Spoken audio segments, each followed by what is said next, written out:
The growing intensity of conflicts and weather-related disasters around the world has caused hundreds of thousands to flee their homes every year. It reached a point where the number of displaced people now exceed the population of a sizable country, the United Kingdom. Our Soo-young files us this report. Nearly 66 million people around the world don't have a place that they can call home. Figures from the UN's refugee agency show that the number of people forced to flee their homes due to disaster, war or violence reached record levels last year, with 22.5 million seeking refuge outside their countries. More than half of them were from Syria, Afghanistan and South Sudan. It's a very challenging time for the world. It's a very challenging time for UNHCR, and it's a very challenging time for refugees. There is an urgent need for them to have access to safety. There's an urgent need for them to have access to food, to shelter, to health, to means of livelihood. However, more than 80% of refugees live in low or middle-income countries, which are struggling to accommodate their needs. Today, we are having to make priorities between food and education, health and livelihood. That should not be the case. And this is why we are present here in Korea.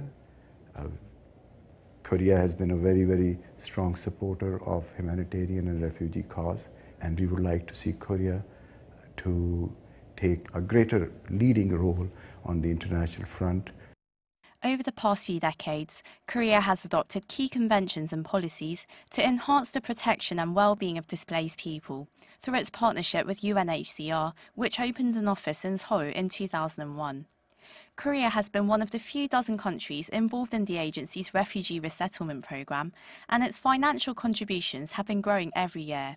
So the civil society in this country and the people in this country have a very giving nature, and the way the feeling is growing about giving more to refugees from the streets of cities is commendable, and it's heartening to see.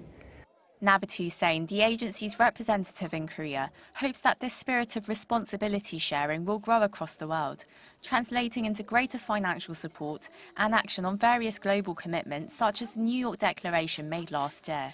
And this can only happen if the international community have an approach which is based on courage, inclusion and solidarity, not on exclusion, xenophobia or fear.